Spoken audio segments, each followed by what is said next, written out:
Okay, welcome back. Lesson 16, Factors in Simplest Form. Before we talk about reducing a fraction to lowest terms, let's have a reminder on prime and composite numbers. A prime number is a number that's only divisible by 1 and itself. The first few primes are listed here, 2, 3, 5, 7, 11, 13, 17, 19, 23, 29. Can you think of the next prime? And you say, well, it's clearly not 30 because 30 has several factors. Perhaps 31. So start to get comfortable with identifying prime numbers. A composite number is a natural number greater than 1 that is not prime. All right, so if I'm a natural number and I'm not prime, I am composite. So 1 is neither prime nor composite. So that's just some vocabulary. More vocabulary. The prime factorization of a number expresses the number as a product of its factors, and those factors must be prime numbers. Okay, so let's try to write the prime factorization of 132 together. Now, most people look at the number 132. We're gonna use this sort of technique where we create a prime tree. Most people look at the number 132 and say, gee, it's even, so I know 2 goes into it. And that's fine. Let's start there. So 2 goes into 132 how many times? 66. Okay.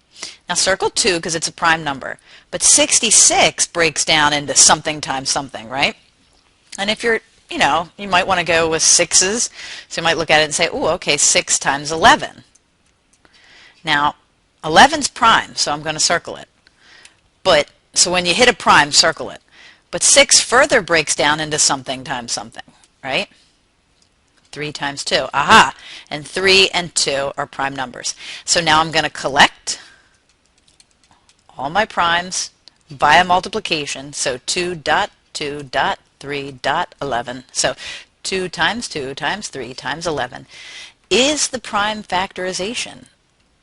So this is writing as a product of primes. So note to self, product of primes. That's our end game there. Writing as a product of primes, that original number, 132. Hope that helps. So if it's been a while since you've found the prime factorization of a number, or if you've never done that before, now you see that a prime tree is a good way to go with that. So again, you would just write your final answer as 2 times 2 times 3 times 11, product of primes. Okay, let's keep reading.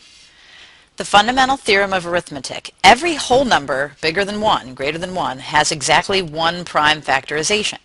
So that's actually the fundamental theorem of algebra. So we take the whole number 12 and it has its own unique, keyword unique, prime factorization.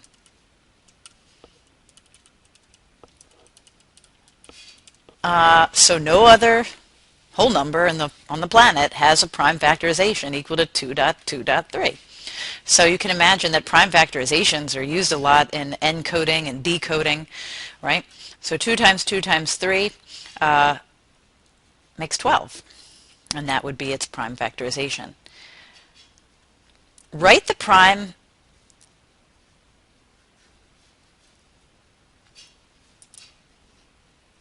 Okay, in this next example, write the prime factorization for the numerator and the denominator to help you reduce the fraction to the lowest term. So this will be a technique, since here at HACC, our pre-algebra course is no calculator. We have to have techniques for reduction. Now, I'm temporarily going to cheat. You didn't hear this from me. But so I'm gonna use the calculator just as a demo, but we don't actually use it for testing.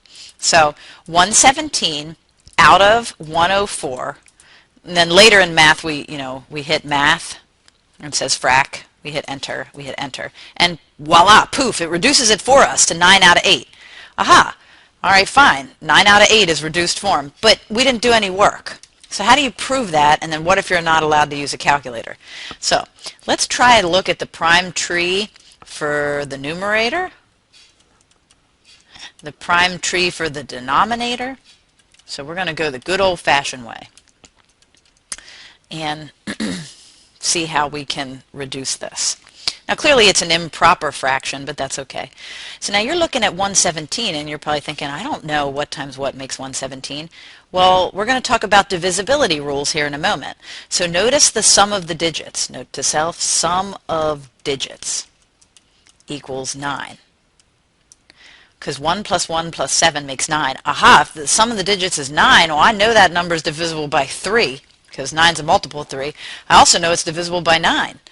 So if you never learned those divisibility tricks, we're going to talk them in a moment. All right, so I know 9 goes into 117 evenly. I just got a figure on that. All right, goes in 13 times. So 117 is really 9 times 13. 13's prime, circle it.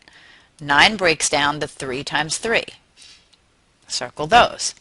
Okay, now let's focus in on the denominator. Now you're looking at the denominator and thinking, it ends in 4, so I'll probably start there.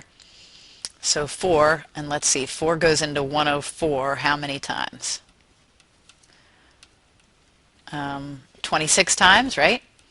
But 4 breaks down into 2 times 2, and 26 breaks down into 2 times 13.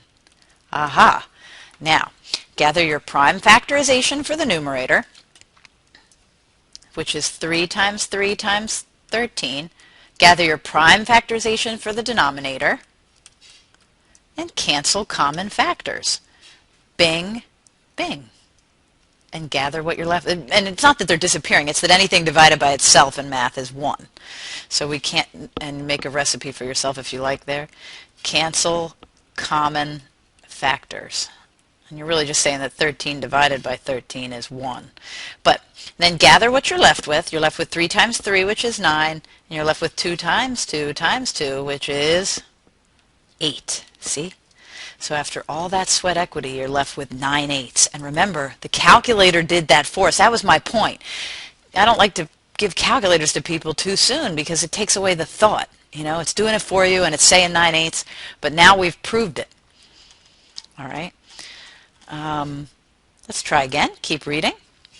Divisibility tests. We know that if a whole number is even, you know, if the last digit of your whole number is 0, 2, 4, 6, 8, we know it's divisible by 2. Now we know about the sum of the digits. If the sum of the digits is divisible by 3, then that number itself is divisible by 3.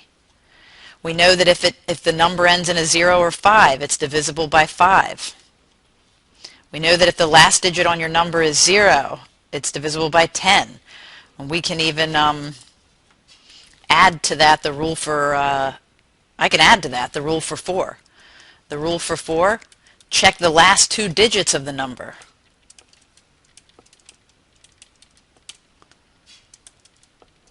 If the last 2 digits of the number are divisible by 4, then it's divisible by 4.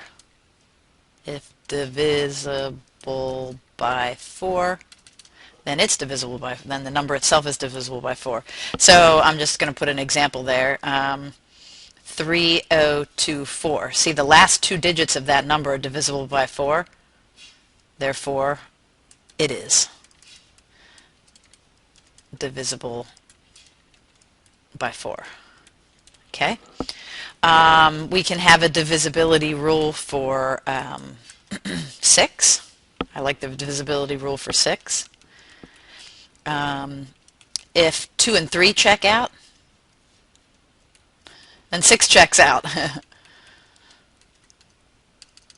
So too does 6. And that means, you know, if you take a number, let's say 303, let me think of a nice one here, 8,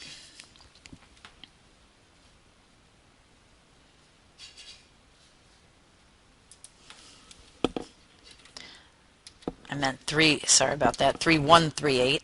If you take a number, 3138, right? Sorry, the pen's being fussy. 3138. And you know, what I'm getting at is, you know it's even, so you know it's divisible by 2. I'm just gonna shorthand the writing here, by 2. And you know it's divisible by 3 because the sum of the digits, right? 8 plus 3 is 11, 12, 13, 14, 15. Yeah, so 15 is a multiple of 3. So 2 and 3 check out, therefore it's also divisible by 6. So a lot of people say they wish they would have learned these divisibility rules sort of earlier in life. It would have helped them, break down a number. And then obviously the rule for 9, if the sum of the digits is a multiple of 9,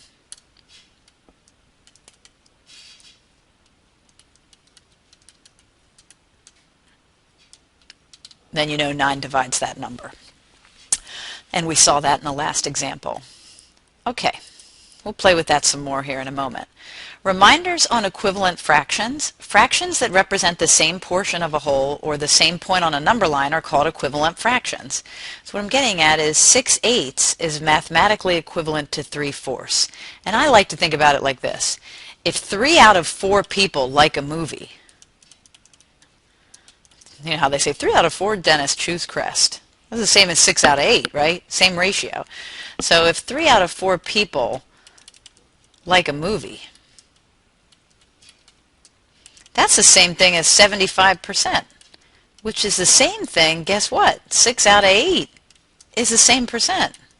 It's still 75%. And you might say, well, how do you know that? Well, because if you reduce, so we're going to get into reductions of fractions, if you reduce 6 out of 8, either by a prime tree, using a prime tree, or just intuitively saying 6 is divisible by 2 and so is 8. Whatever you do to the numerator, you got to do to the denominator, and you can mentally reduce it down to 3/4. Then we can start to talk about equivalent fractions and their meaning, and it really means they have the same representation, the same decimal representation, the same percent representation. So 6 out of 8 people liking something is the same ratio as 3 out of 4 people. Okay, 75%, majority. That's going to come and play a lot in this course in the future. Simplest form or reduced form or lowest terms, when the numerator and denominator have no common factors other than 1. So 14 out of 21, well, you've got a note to self, you've got a common factor or a common divisor of 7. So that means basically that you can divide the top and the bottom by 7, the numerator and the denominator by 7, and you're going to arrive at reduced form, 2/3. And again, if 2 out of 3 people choose Crest, that's a 66%. Right? And then that's 14 out of 21. It's the same percentage is what I'm getting at. When you reduce, you can just look for common factors, or you can use prime factorization as we did earlier to help you reduce a fraction. So, and I have the recipe here, although we did it earlier. To write a fraction in simplest form, you write the prime factorization of the numerator and the denominator and cancel out any common factors.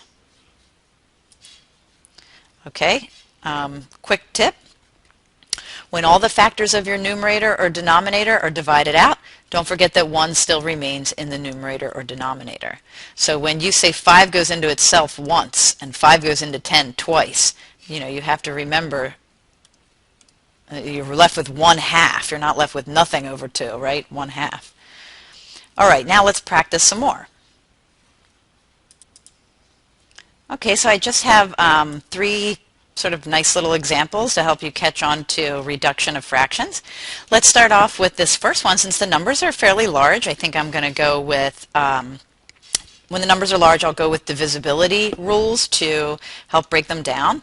So I see that the last 2 digits of this number, 48, so I know 4 definitely goes into that number. I see the last 2 digits here, 08. I know 4 goes into that. So I would start by dividing by 4. So note to self, if we divide, it's legal as long as whatever we do to the top, we do to the bottom, right? So we're doing that common factor approach where we're dividing out by a common factor. And you can kind of do that off on the sides. So if you have, if you're not allowed to use a calculator, you can do the division off on the side. So 4 goes into 34, about 8. And then 4 goes into 28 7 times. So we're arriving at 87 for the numerator. And for the denominator, just leave myself some room there. I want to take 4 into 608. So 4 goes into 60 or 4 goes into 6 once, 4 goes into 20 5 times, and 4 goes into 8 2 times. So 152. Now when you arrive here, you really have to ask yourself, you know, should I go with a prime tree, or should I try to look for a common factor? And that's really up to you. I would try the divisibility rules, like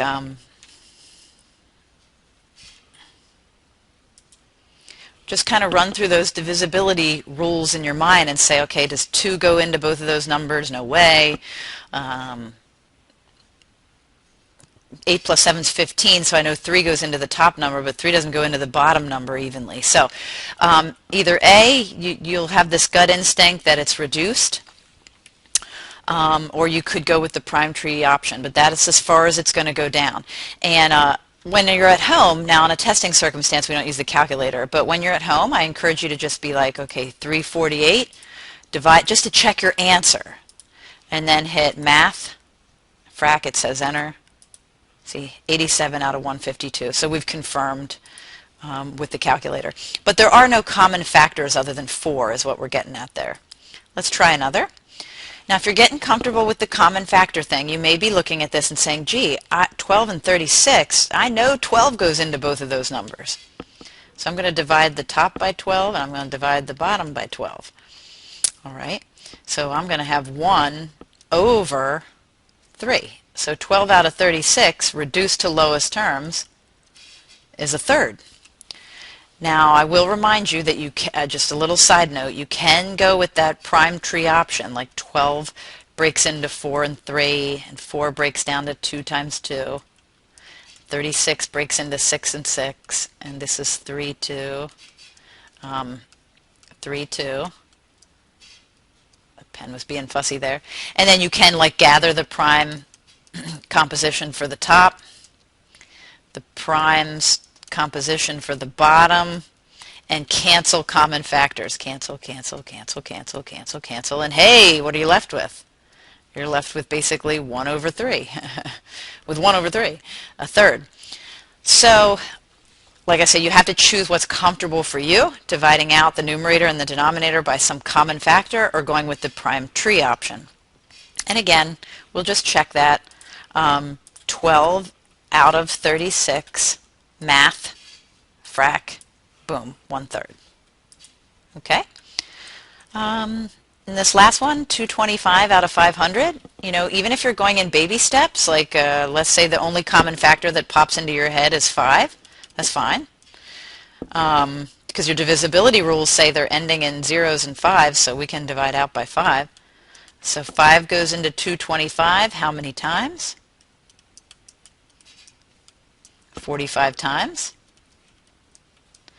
And 5 goes into 500, well obviously 100 times, but then you arrive there and you're like, man, it still ends in a 5 and 0, so I got to go break it down again, and that's fine.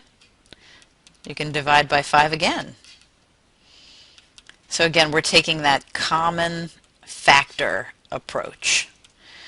So that's 45 divided by 5 is 9, and 100 divided by 5 is 20. And clearly 9 and 20 have nothing in common. You could do a prime factorization for 9 and 20 and see they have no common factors. And again, just for time's sake, we'll hit the original 225 divided by 500 and hit math, frac, 9 out of 20. All right, hope that helps. I know reduction of fractions without a calculator can seem daunting, but now we know. Good luck out there.